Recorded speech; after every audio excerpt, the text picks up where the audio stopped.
자, 이어서 할게요. 자, 여러분들 이제 4페이지 보시고요. 4페이지 보면은 이제 조직 문화의 평가 기준들이 쭉 나와요. 7가지가. 근데 뭐 이거 7가지를 다 기억하시면 좋지만 이 7가지가 중요한 건 어떤 의미냐면 이 7가지를 가지고 조직 문화가 어떤 성향을 갖고 있는가를 우리가 파악해 볼 수 있기 때문에 중요한 거예요.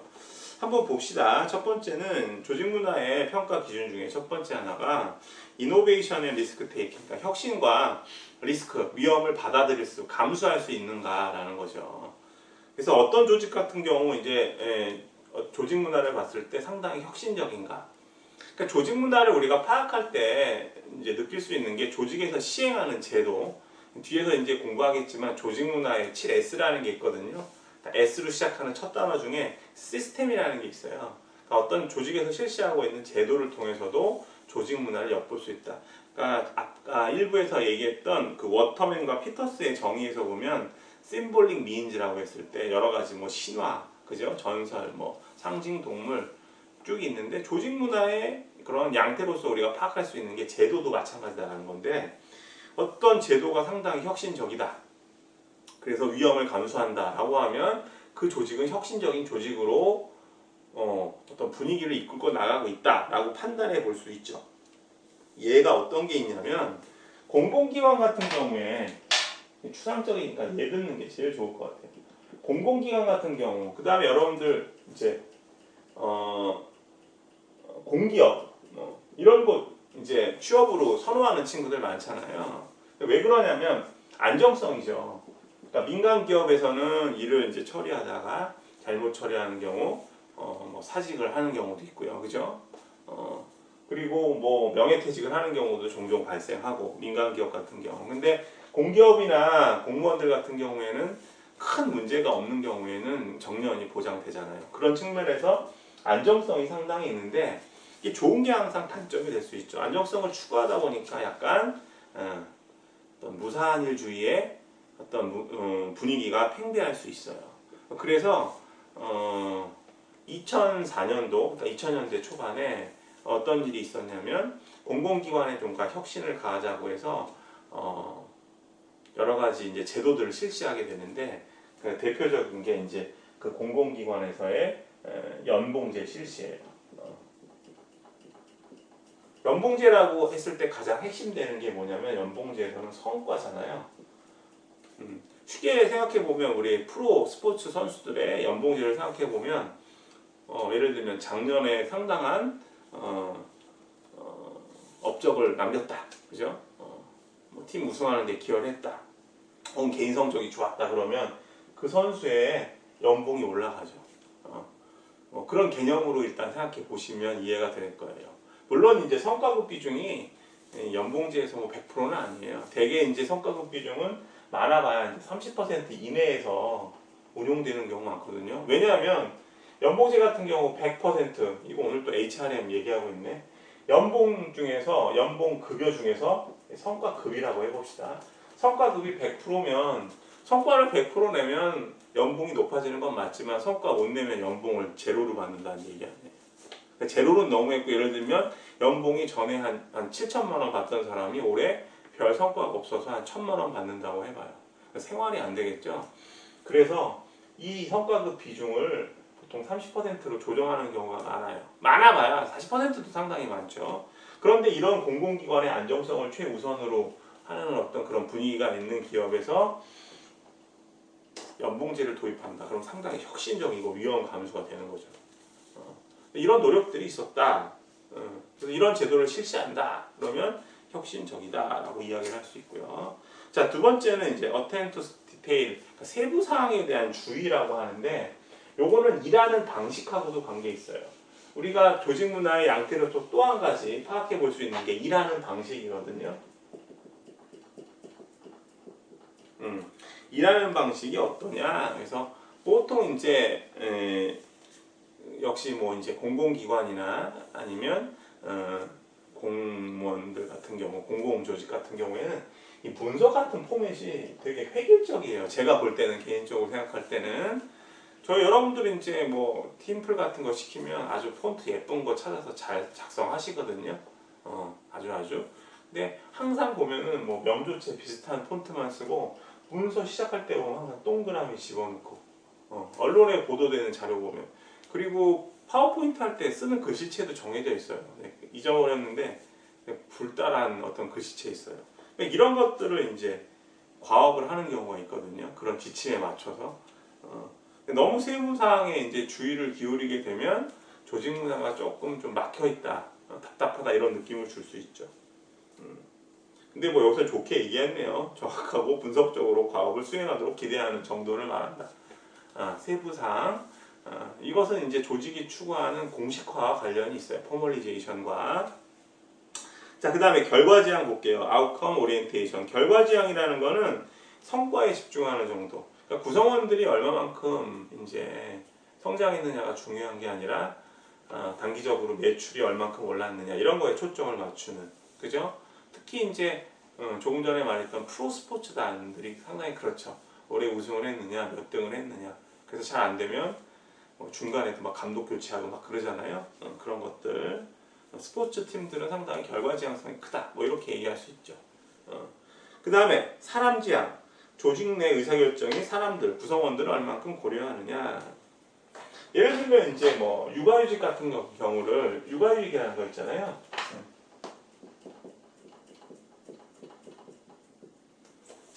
저도 뭐 결혼을 늦게 해서 지금 이제 아기가 3살인데 이 아기 관련돼서 육아휴직이 상당히 의미가 있더라고요. 그래서 이제 보통 이제 육아에 대한 많은 부분들을 이제 엄마들이 관여를 많이 하니까 직장에 다니고 있는 엄마들이 육아휴직을 사용을 해요. 근데 사실 이게 한 10년 전만 하더라도 직장 소위 말하는 워킹맘들이 육아휴직을 쓰기가 상당히 어려웠죠. 지금은 많이 개선이 된 것 같아요. 근데 요새는 육아가 비단 엄마들의 워킹맘들의 문제가 아니고 아빠들한테도 문제가 될 수 있으니까 아빠들한테도 육아휴직을 준다. 근데 사실 이거 쉽지 않죠. 근데 그런 것들을 이제 회사 눈치 안 보고 자유롭게 쓴다고 하면 구성원들에 대한 배려가 상당히 크다고 할 수 있죠.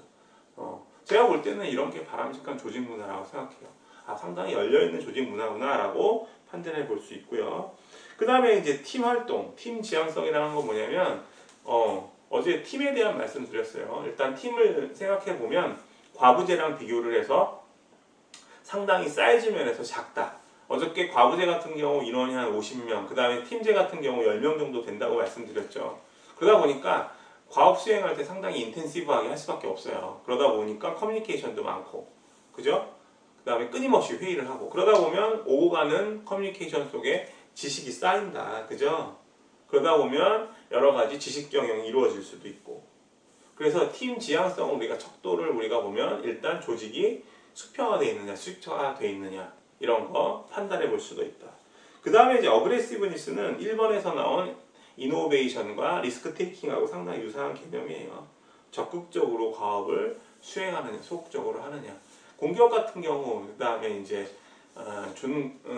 공공기업 같은 경우 아무래도 이제 이렇게 적극적으로 하지 않죠, 그죠? 왜냐하면 존재의 목적 자체가 공기업이나 공공기관은 국민들한테 서비스를 하는 곳이지 수익 창출이 되는 곳이 아니잖아요. 이런 부분들. 그렇다고 또 공무원 조직이 나쁘다 이건 아니에요. 그렇다고 뭐 사기업이 항상 좋나요? 민간기업이? 그렇진 않죠. 자, 그 다음에 스테빌러티는 안정성이에요. 성장보다는 현상의 유지. 일본 기업에서 현상 유지 성향이 상당히 많이 나타나죠. 근데 뭐 그건 국민성하고도 좀 관련이 있는 것 같아요. 우리나라 사람들 같은 경우, 우리나라 기업 같은 경우에는 일본하고는 또 다른 것 같고 같은 아시아인데, 그죠? 그래서 기업이 막 성장할 것인가 아니면 현상 유지를 할 것인가 이것도 상당히 관련이 있다. 삼국지 같은 경우 보면 이제 손권 같은 경우 현상 유지를 하는 대표적인 우리 현대 입장에서 보면 CEO라고 할 수 있죠. 조조 같은 경우에는 성장하죠. 막 정복하고 전쟁하고, 그죠? 그래서 이런 안정성을 추구하느냐 안 하느냐도 조직 문화를 엿볼 수 있는 평가 기준이 될 수 있다. 이렇게 정리하시면 될 것 같습니다. 자, 7가지 뭐 이 정도 알아두시고요. 그 다음 페이지 볼게요. 조직 문화의 이제 구성 요소. 이걸 다른 말로 조직 문화의 7S라고 해요.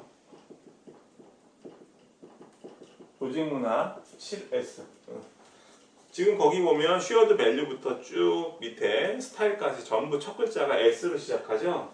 그래서 이런 것들을 보고 우리가 조직 문화를 엿볼 수 있다. 그래서 이것은 워터맨하고 누구였죠? 이런 게 기억이 안 나. 피터스가 얘기했던 조직 문화의 양태와 관련이 있다고 보시면 돼요. 첫 번째는 shared value, 공유된 가치. 지금 비슷한 말 계속 나오죠.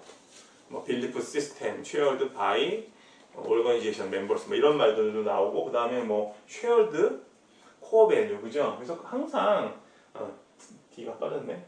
공유됨이 상당히 중요하다. 조직 구성원들이 믿고 있거나 가지고 있는 신념이 구성 요소다. 그죠?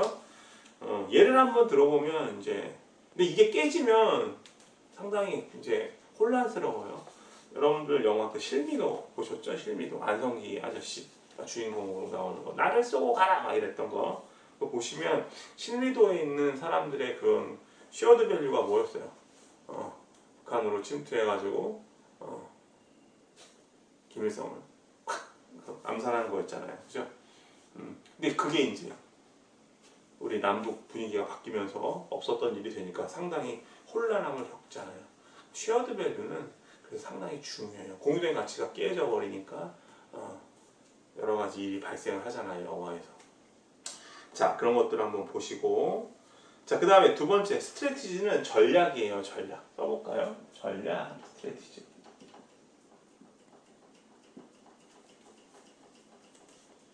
전략을 우리가 얘기할 때 보면 요거 생각하실 때 요거 생각하시면 돼요. 전략 목표. 우리 앞에 어펜딕스에서 이거 배웠죠. 스트래티지 골.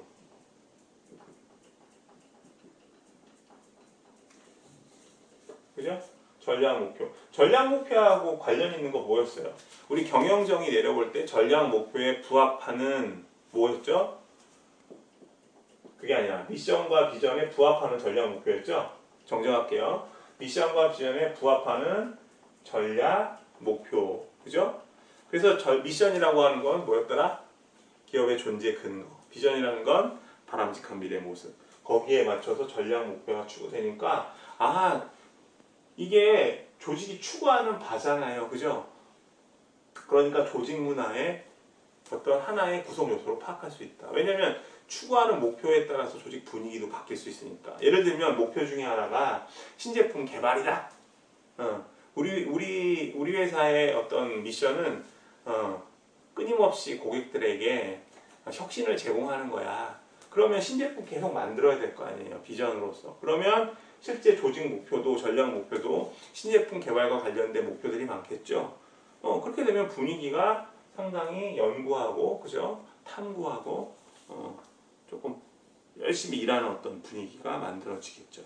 전략을 통해서도 우리가 조직 문화의 치레스를 알 수 있고요. 그 다음에 스트럭처, 조직 구조, 그죠? 조직 구조, 직무 설계를 어떻게 하느냐, 형태가 어떠냐. 그래서 이것은 우리가 앞장에서 공부했던 그거 생각해 보시면 될 것 같아요. 과부제와 팀제 비교해 보시면 될 것 같아요. 과부제는 수직적이었고 팀제는 수평적이었고, 수평적이다라고 하면 위계가 별로 없으니까 조직이 상당히 참여를 중시하는 문화를 강조할 수도 있겠다. 뭐 이렇게 생각해 볼 수 있죠. 조직 구조만 봐도 쉽게 얘기하면 또 군대 얘기하는데 군대 조직 상당히 수직적이잖아요. 구조를 보면. 그러면 대충 조직 문화도 우리가 파악해 볼 수 있어요. 엄격하고 딱딱하고 규율과 이런 것들이 강하겠구나 이렇게. 자, 그 다음에 시스템 보세요. 시스템은 조금 전에 말했듯이 역시 제도, 그죠? 그래서 뭐 유연근무제 같은 걸 실시한다, 그죠? 유연근무제라는 거는 이제 요새 코로나 19 사태가 장기화되면서 상당히 많은 관심을 갖게 되죠, 그죠? 그래서 저도 뭐 지금 뭐 하고 있어요? 이것도 일종의 유연근무예요. 온라인 수업으로 하는 것도, 그죠? 이게 코로나 때문에 대면 수업이 불가능하니까, 그죠? 어떻게 해요? 이렇게 온라인으로 수업하는 것도 유연근무제고. 그 다음에 지금 뭐 제가 촬영을 할 때마다 제가 앞에서 끝물에 왜라는 말이 들어갔는데 와이프도 중간중간에 일하면서 재택근무하고 있거든요. 카메라 셔터를 눌러주죠. 이런 것들 유연근무제, 그죠? 유연근무제에 하는 거. 유연근무제, 조직에서 실시하고 있는 제도 중에 대표적이고 특징이 있다라는 거죠. 유연근무제 한 것도 한번 알아보시면 재밌을 것 같아요. 자유과제로 한번 해볼까요? 자유과제. 자유과제를 이제 제가 이렇게 하면 또 이거를 또 정리를 하셔가지고 저한테 메일로 보내시고 그러는데 그러셔도 되고요. 안 보내셔도 돼요. 열심히 하시면 돼요. 그러니까 늘 제가 말씀드렸지만 이번 학기는 진짜 학점에 구애 없이 그죠? 그냥 열심히 하시면 돼요. 그 이유는 뭔지 아실 거예요. 제가 절대평가 하잖아요. 온라인 수업 같은 경우에는 진짜 대부분. 그러니까 그냥 열심히 공부하면 되죠. 그렇다고 공부 안 하시면 또 안 돼요. 절대평가라고 해서 다 좋은 성적 받는 건 아니니까. 자, 이렇게 보시고 그 다음에 이제 스태프 인력 구성이다. 스태프 그러면 그 조직에 있는 인력 구성. 예를 들면 이제 성비가 어떻게 되느냐, 남성이 많으냐, 여성이 많으냐에 따라서 조직 성격도 달라져요. 역시 군대 같은 경우에는 남자들이 대부분이죠, 그죠? 일부 여성 군인들도 있긴 하지만 그래서 상당히 조직 문화가 남성적이다. 그야말로 씩씩하고, 그죠? 근데 또 그렇지 않은 조직도 있어요. 여러분들이 이제 선호하는 직장 중에 이런 회사 있죠. 아모레퍼시픽. 옛날에 태평양이라는 회사, 태평양을 갖다가 퍼시픽으로 바꾸고 앞에 아모레 붙이니까 회사명이 상당히 달라져 보여요. 아모레 퍼시픽 같은 경우에는 아무래도 여성 인력이 많겠죠, 그죠? 여성 인력이 많고, 그러니까는 이제 뭐 회식 같은 경우로 해더라도 보통 우리 회식 그러면 전통적으로 삼겹살에 소주 많이 생각하잖아요. 근데 이제 여성들이 많으니까 패밀리 레스토랑 같은 데 가서 회식하는 경우도 종종 있다고 해요. 그러니까 스태프의 어떤 구성에 따라서, 그죠? 구성 비율에 따라서 조직의 성격도 좀 달라질 수 있다라는 거고요. 연령도 마찬가지예요. 높은 연령이 많은가, 낮은 연령들이 많은가, 그죠? 그 다음에 스킬 같은 경우에는 이제 관리자들이 지니고 있는 기술을 얘기하는데 경영학 원론 공부 열심히 하신 분들은 생각나실 수 있어요. 경영 기술이라는 게 있거든요. 매니지먼트 스킬이라고 해서 관리자들이 지녀야 되는 기술 얘기하는데 첫 번째 뭐가 있냐면 컨셉추얼 스킬이라고 해서 개념적 기술이라는 게 있어요. 두 번째는 인간적 기술이라고 해서 휴먼 스킬이라는 게 있어요. 인간적 기술. 그리고 세 번째는 뭐가 있냐면 전문적 테크니컬 스킬. 그래서 이제 개념적 기술은 주로 이제 최고 경영자들이 지니고 있는 거. 어떤 문제 해결, 복잡한 문제를 어떻게 해결할 것인가. 그리고 비즈니스 모델에 대한 거. 조금 전에 말씀드렸죠. 제품이나 서비스를 통해서 어떻게 가치를 제공할 것인가 고객들한테. 그 다음에 뭐 성과 기준을 정확하게 판단할 수 있는 기준을 갖고 있는가. 뭐 이런 것들. 그 다음에 인간적 기술이라고 하면은 더불어 일할 수 있는 능력을 말해요. 요거는 주로 중간 관리자들한테 많이 요구되는 거고, 그죠?